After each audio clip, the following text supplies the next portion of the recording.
Horizon Forbidden West es el último videojuego de Guerrilla Games, uno de los candidatos a premios GOTY de este año. Este no es un vídeo para valorar si lo ganará o no, es un vídeo para analizar qué hay en la cabeza de esa gente que piensa que Aloy está gorda.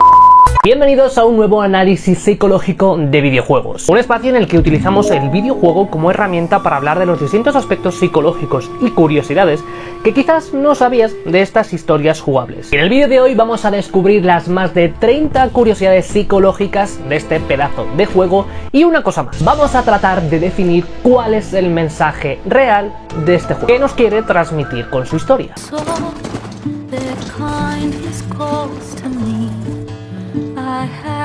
El ser humano es un ser social y relacional por naturaleza, por lo que para desarrollarnos correctamente y que podamos estar integrados en el mundo de una forma sana y que no desarrollemos ningún trauma o problema psicológico, necesitamos sentir que pertenecemos a un grupo o a varios. Y eso es algo que Horizon Forbidden West tiene muy en cuenta a la hora de elaborar y construir las dinámicas sociales y grupales en todos los grupos y culturas que vemos a lo largo del juego. Los Tenak, los Otaru o los Oseram son algunas de las representaciones que con más frecuencia estamos viendo en este juego y que de una forma u otra nos transmiten lo mismo. Pero el juego trata de reflejar cómo cada grupo contribuye a desarrollar y mantener el sentimiento de pertenencia grupal. Cada uno lo hace de forma diferente. En cierta misión secundaria del juego ayudamos a Talana y a Amadis a rescatar a la antigua amiga de este. Cuando terminamos la misión descubrimos que Nessa se ha convertido en una Tenak, dado que los Karja prohíben a sus mujeres servir en el ejército, algo que va en contra de ella misma y que la ha invalidado durante toda su vida. Los Tenak son una tribu guerrera cuya cultura e identidad de grupo gira en torno al honor en la batalla y a los atributos y cualidades del guerrero perfecto. Como grupo dan espacio y validan la identidad de Nessa, que decide romper con su vida anterior y convertirse en Ritaka. Y esta misión es un ejemplo perfecto de cómo el grupo contribuye a reforzar y validar ese sentimiento e identidad tanto grupal como individual. Que en el caso de Nessa es un grupo como los Tenak, pero en tu caso o el mío puede ser un grupo como los amigos, como tu trabajo o como tu propia familia. Y te puede ayudar, pero también te puede perjudicar. Los Tenak. Uno de los grandes esfuerzos de Horizon Forbidden West es crear un sistema complejo a nivel social y grupal que te permita ver cómo todas las tribus del juego pueden tener unos comportamientos tan completamente diferentes dependiendo del lugar en el que estés o dependiendo del itinerario o del asentamiento en el que te encuentres. Les puedes encontrar hablando de cualquier cosa, hablando de los últimos acontecimientos recientes o simplemente les puedes encontrar jugando, teniendo quehaceres diarios. Esto le da mucho realismo al juego. Si os fijáis en los Tenak podemos ver que su comportamiento gira en torno a lo mismo. Sus miembros constantemente están representando y ejerciendo su rol como guerreros, entrenando en el foso de lucha, hablando de batallas. Incluso si hablas con el cocinero, te habla de que lo que vas a comer o de lo que puedes comer te puede ayudar en el combate. Todo gira en torno a lo mismo. Y es que la identidad grupal de los Tenak gira en torno a unos valores bélicos: el honor y la importancia en la batalla, el concepto de familia extensa. Todos son parte de la misma familia y de hecho todos cuidan de todos. De hecho hay algunos puntos del juego en los que se menciona que si un miembro Tenak fallece en combate, el otro cuidará y protegerá de su familia. Eso va a perdurar. El sentimiento de honorabilidad y patriotismo de los Tenak tiene una marcada tendencia militar inspirada en la unidad de los antiguos JF-10. De hecho, si os fijáis, su forma de decirnos hola es un saludo militar. Y como curiosidad, seguramente has visto en el juego que lo comentan que el asentamiento está en la antigua base militar de los antiguos. De ahí gran parte de su influencia. Además, si os fijáis, los Tenak dejan constancia de sus logros bélicos en los tatuajes a lo largo del cuerpo y la pigmentación de sus rostros va en función del lugar que ocupan dentro de la tribu. Una posible referencia al pueblo azteca, cuya forma de representar los logros durante la batalla, su rango o estrato social, era mediante sus trajes. De hecho, la división a nivel social dentro de los Tenak también tiene una marcada tendencia basada en el pueblo azteca. Los Otaru. Lo que más me ha gustado de los Otaru es que no tienen nada que ver con los Tenak. Son totalmente contrarios. De hecho, cuando llegas por primera vez a Canto Llano, el clima que se respira es de una completa paz, un modo zen y un misticismo que flipas. A mí me recordó mucho a las hierbas de aquí en el que vivo. Ah, bueno, vale, a vivir como en las cavernas. Y por otro lado, la cultura Otaru se enfoca en otros valores completamente diferentes. La importancia de la vida y el canto, la importancia que le dan a la música. El sistema de gobierno Otaru es una oligarquía, donde unos pocos privilegiados ocupan las posiciones del poder del llamado coro. La alimentación Otaru es una referencia al vegetarianismo. De hecho, son unos tremendos defensores de la vida animal. Sabemos por los documentos más antiguos de Heródoto que los primeros individuos vegetarianos provenían de pueblos del norte de África, y que la dieta vegetariana también llegó a aparecer en Grecia. De hecho, filósofos como Pitágoras o Plutarco también tenían, por lo que se sabe, una alimentación con bastante referencia al cuidado de la vida animal. Pero más allá de las referencias históricas del origen del vegetarianismo, en el juego hay ciertos momentos donde podemos ver conversaciones entre Zoe y Bart, en las que ésta trata de convencer a Bart para que consuma menos carne y pruebe la dieta vegetariana. De hecho, descubre que los antiguos, o sea, nosotros, también dábamos importancia a la defensa de la vida animal y a la importancia de reducir el consumo de carne para la sostenibilidad del planeta. Este hecho, que puede parecernos una forma helada o incluso, bueno, que no tiene mucha importancia en la relevancia del juego, a mí me ha dado una sensación de realismo y de cercanía con el día a día. Es decir, son cosas cotidianas el que entre dos personas hablen de un tema a nivel político, a nivel moral, a nivel filosófico, que enriquece mucho para que te sientas dentro del juego, o para que quieras saber qué piensa cada personaje. La característica esencial a todo grupo social es la creencia que el grupo y el individuo elabora sobre el sentido de la vida y por supuesto de la muerte. De hecho, como expone el libro Sapiens, todas las culturas del mundo tienen en común que de una forma u otra hemos dado explicaciones y sentido a la vida y a la muerte. De ahí la creación de las ideas y las creencias religiosas. Para los Utaru, la importancia del ciclo de la vida es algo que hay que respetar. Entienden la muerte como una parte más del camino que todos recorremos. Al morir un miembro del grupo, las semillas con las que cuenta cada uno deben ser enterradas para que el ciclo no se rompa y continúe. Un ritual que permite dar sentido a la vida y a la muerte y que ayuda a facilitar el duelo. En la misión, el segundo verso, debemos ayudar a Zoe a recuperar a los dioses agrestes. Esta misión nos refleja cómo cada uno de los dioses están destinados a celebrar una festividad del año y cómo tras algunas fiestas se dedicaban a hacerse regalos entre ellos. Por ejemplo, hay una marcada referencia a la Navidad, donde de hecho dicen que dan regalos a los niños del grupo. En otra de las misiones secundarias debemos recuperar las semillas de los caídos y entregárselas a sus familiares para que puedan rendir homenaje a sus fallecidos y continúe el citado ciclo vital. Una referencia tremenda a cómo este grupo elabora y procesa su propio duelo, cómo incluso a nivel cultural han aprendido a hacerlo, a expresarlo. Un caso muy parecido lo encontramos en la vida real cuando hay un accidente de avión o cuando no se encuentran los cuerpos de los fallecidos y se insiste mucho en que las familias puedan ver el cadáver de su fallecido, puedan rendirle homenaje, puedan pasar tiempo con él, puedan elaborar el duelo como ellos decidan hacerlo. Porque si no pueden hacerlo, no pueden tener esa constancia, no se inicia ese duelo. Incluso muchas veces esas personas se aferran a la posibilidad de que la persona siga por ahí. Ahora bien, no todo es bonito en estos grupos y Horizon Forbidden West también se centra mucho en reflejarnos el lado desagradable, el lado perverso de cómo los grupos pueden influir. Por ejemplo, en la misión secundaria El Promontorio debemos descubrir quién ha asesinado a Kalae, una miembro más reciente del coro. Al finalizar nuestra tarea descubrimos que ha sido una de las personas de mayor edad, alguien que teme abrirse a lo desconocido y a lo novedoso. Un reflejo de cómo muchas veces para algunas personas, independientemente de su edad, cuyas creencias son tan arraigadas, el contraste con lo desconocido, con lo novedoso, les causa tanta inseguridad que eso las conduce al miedo y a actuar desde ese miedo. Busca ejemplos en la actualidad política y te vas a encontrar ejemplos a montón. Por otro lado, en la secundaria, Una tribu rota, podemos ver el lado más desagradable de los Tenakth. Los Tenakth no solo son guerreros temibles, sino que son tremendamente orgullosos, porque para ellos recibir ayuda es una ofensa y prefieren la muerte a ser ayudados o recibir ayuda de los Utaru o cualquiera que no sea un Tenakth. De hecho, al final del juego, Regala prefiere la posibilidad de tener una muerte honorable, o que ella entiende como honorable, a ser perdonada por sus enemigos. Que perdonarla significa arrebatarla su propia identidad, anularla por completo. Otra característica del juego es que, dada la elaboración que hace de los grupos y de los personajes, puedes identificar a cualquier personaje que te encuentras por el mundo si te lo encuentras fuera de un asentamiento, y con su comportamiento o con cómo anda o con lo que hace, puedes saber quién es. De hecho, te propongo un juego. Busca dentro del universo Horizon, dentro de todo el mundo, un personaje que esté llevando fuera de un asentamiento un cubo de agua y en función de cómo lo lleve vas a saber de qué grupo es. Los Queen. Los Queen son la nueva tribu de esta historia y la verdad que a mí me ha enriquecido bastante la experiencia. Para ellos, los ancestros son seres a reverenciar, lo que nos lleva a ver unas creencias religiosas firmemente arraigadas en torno a estas figuras. Su sistema de gobierno, a pesar de que tengan a un supuesto presidente al mando, tiene en la cabeza la figura de un monarca un tanto déspota.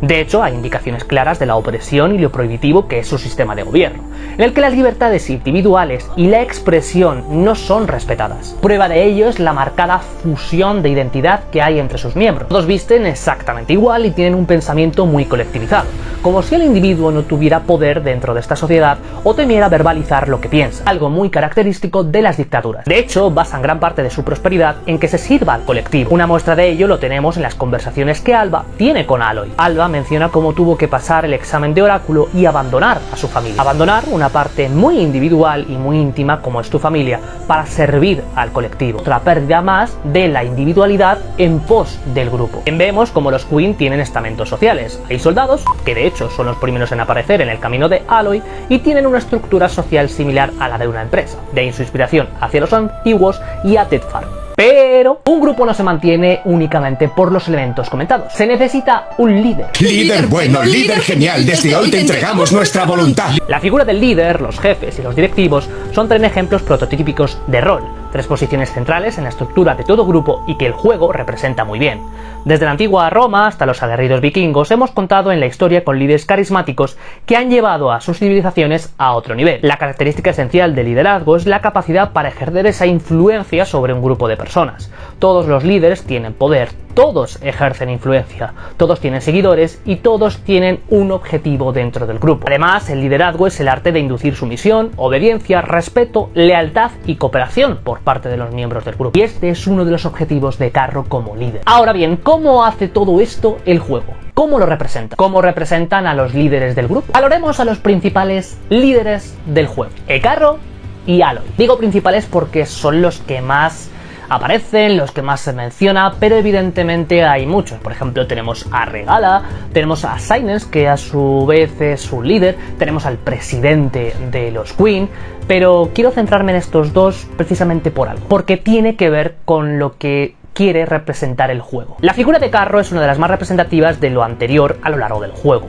Como líder no solo se mantiene fiel a los valores grupales de los Tenakth, sino que mediante la cooperación entre sus mariscales, la lealtad compartida y el equilibrio entre obediencia y respeto, persigue un único objetivo común, que es el de tener un clan lo más unido posible. De hecho, sabemos que esto no siempre fue así, que Carro no siempre fue así, y que a raíz del momento en el que tiene esa visión, es cuando empieza a cambiar y a adaptar su patrón de comportamiento, lo que hace y lo que persigue con los demás. De hecho, si os fijáis, Carro tiene su propia evolución, pero dentro de este sistema de creencias, del sistema de creencias Tenakth. Desde el rol del líder también es importante la participación y la planificación de las acciones.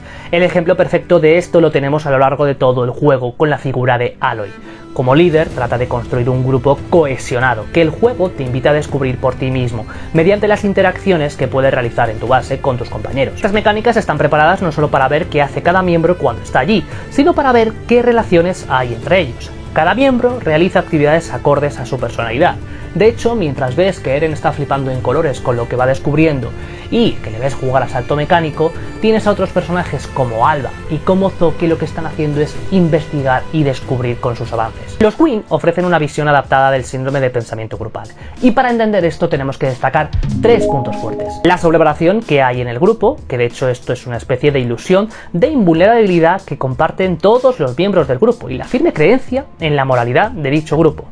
Vaya, básicamente que si os fijáis en los Queen vais a ver que adoran al grupo, no se cuestionan lo que haga, son perfectos, el líder es perfecto, no se equivoca, porque no se permite cuestionar al líder. Su voluntad, su identidad está tan anulada que ni siquiera se permiten pensar por sí mismos. Por otro lado, comparten esa mentalidad cerrada y, como hemos comentado, hay una firme y estrecha autocensura. Es que no se les permite nada, no se les permite pensar, no se les permite descubrir, no se les permite explorar. Llegados a este punto tenemos suficiente información que nos permite acercarnos a responder a la pregunta inicial de este vídeo.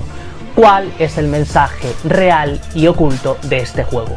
¿Qué nos quiere transmitir con su historia? ¿Qué me quieres decir con esta segunda parte de la historia de Aloy? ¿Qué me quieres contar, Guerrilla Games? Pero nos falta un último paso: entender las dinámicas que hay entre los principales personajes de esta historia y cómo estas relaciones retroalimentan a nuestra protagonista, retroalimentan y fuerzan a Aloy a mejorar. Analizar a cada personaje en profundidad requeriría de un vídeo en exclusiva por personaje, y no es para menos, ya que Horizon Forbidden West se ha esforzado mucho en crear unos personajes con un tremendo trasfondo psicológico, tan complejo que se siente tremendamente real. Y si de algo no me canso de insistir en estos análisis, es de la importancia que tiene entender su contexto, su comportamiento y cómo las relaciones entre ellos y sus experiencias les definen y cómo entre ellos se pueden retroalimentar. Algo que evidentemente va más allá de un juego y que es trasladable a nuestra propia vida. Somos el producto de nuestras circunstancias y de nuestros aprendizajes. Si nos fijamos en la relación con Beta, es muy probable que en algún punto de la historia hayas pensado por qué son tan diferentes. Dos personajes que comparten material genético. Son gemelas, son biológicamente hablando la misma persona. Pero si algo nos ha podido dar los estudios con gemelos y mellizos, que sí, a los psicólogos nos encanta investigar con eso, es que a pesar de compartir material genético, el contexto es fundamental y puede darse un resultado muy distinto. Aloy es una mujer fuerte, decidida y segura de sí misma, mientras que Beta es justamente lo contrario. Teme todo aquello que conlleve peligro y amenaza contra su propia integridad. Gracias a la trama sabemos que Beta ha sufrido una de las peores y más dolorosas situaciones por las que puede atravesar un ser humano: el abuso psicológico ejercido por parte de los Zenith. Uno de los principales vínculos, además, en la vida de Beta es Tilda, la única persona que se dedicaba a interesarse genuinamente o en apariencia por Beta. Podríamos llegar a hablar de que la relación era segura, hasta le proporcionaba protección y cuidados, de hecho, aunque sus intenciones fuesen cuanto menos sospechosas. Es decir, que no había genuidad, que no era sincero el cariño. Pero también sabemos que fue la persona que la abandonó. Cortó el contacto sin ninguna explicación aparente.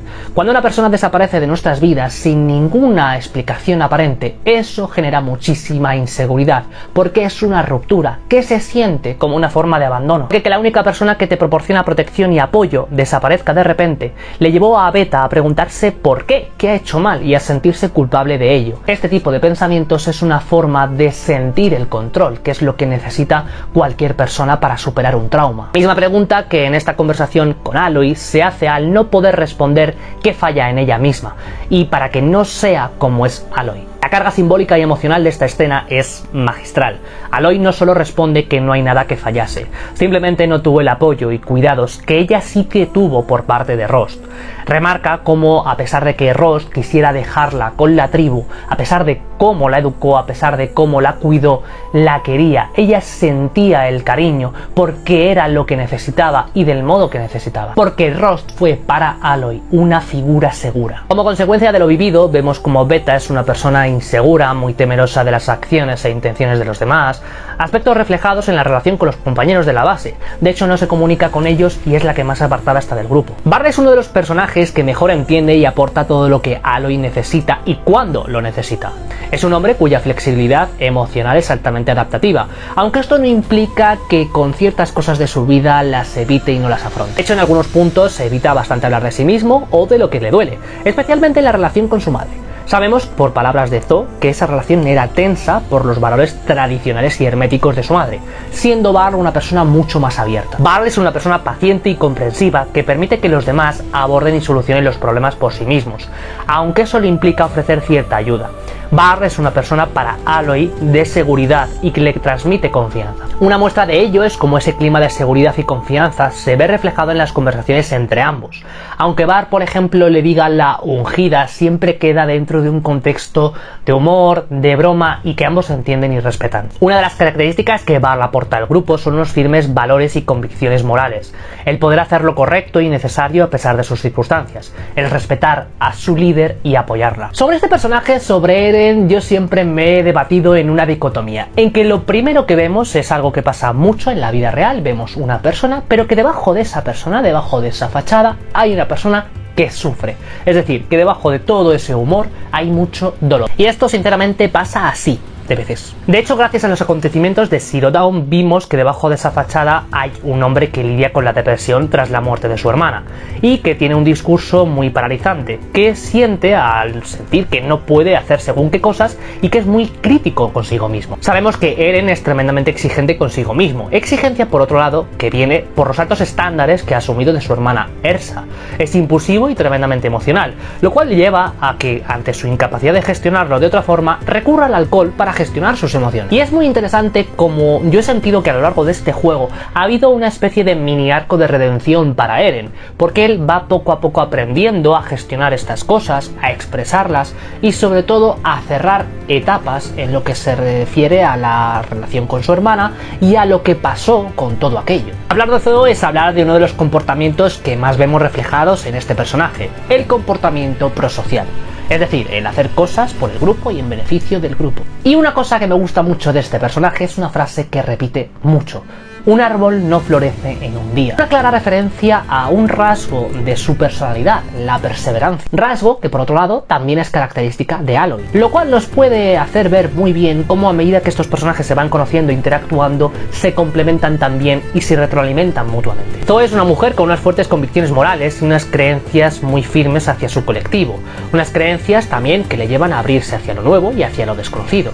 Una mujer perseverante y luchadora que está dispuesta a hacer mucho por el beneficio grupal. La más reciente incorporación al grupo la tenemos reflejada en el personaje de Alba, una mujer insegura y temerosa, algo que entendemos bien si conocemos el grupo del que proviene. Un grupo que, como hemos dicho, no fomenta para nada la individualidad y el atreverse a hacer cosas nuevas o desconocidas.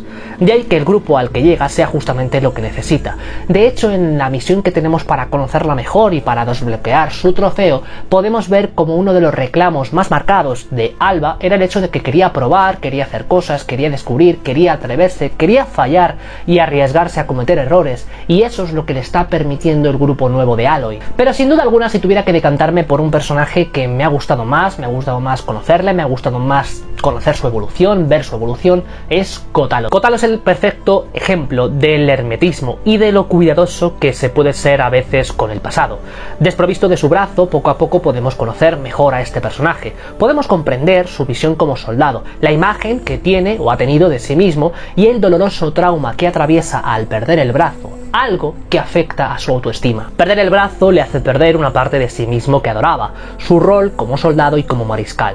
Como Tenak ha aprendido a valorarse en función de estos atributos y cualidades. Otro reflejo más por parte de Forbidden West de cómo funcionan los duelos. Kotalo permite ver cómo evoluciona el duelo y cómo finalmente termina aceptando quién es él ahora. A lo largo de este vídeo, si te has fijado, hemos ido hablando de una forma u otra del mismo concepto, mismo mensaje que nos repite Forbidden West: la importancia de nuestra identidad. Porque Horizon Forbidden West es un juego con identidad propia y que trata de recordarnos en todo momento la importancia que tienen nuestros vínculos a la hora de definir quiénes somos y cómo podemos llegar a ser.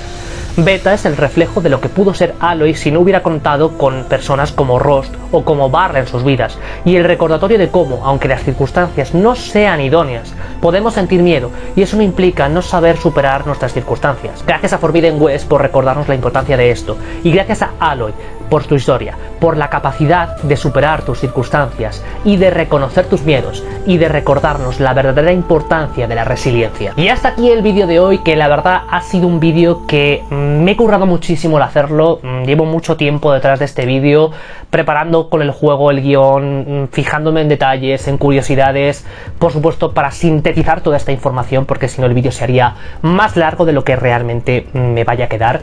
Así que os pido que si este vídeo os ha gustado, me ayudaría muchísimo que por supuesto podáis dejar un comentario, un emoticono, lo que queráis, cualquier forma me ayuda. Y por supuesto que si conocéis a personas que le gusten los videojuegos, que le guste lo que hacemos en el canal, que le guste Horizon y la historia de Aloy, se lo mandéis, un comentario, compartirlo por Twitter, por vuestras redes sociales, me ayuda muchísimo a seguir creciendo. Así que nada, lo dejamos por aquí, espero que el vídeo os haya gustado. Si queréis más recomendaciones de videojuegos que analice, dejadlas en los comentarios y nos vemos en siguientes vídeos. Un saludo y hasta la próxima. Hasta luego.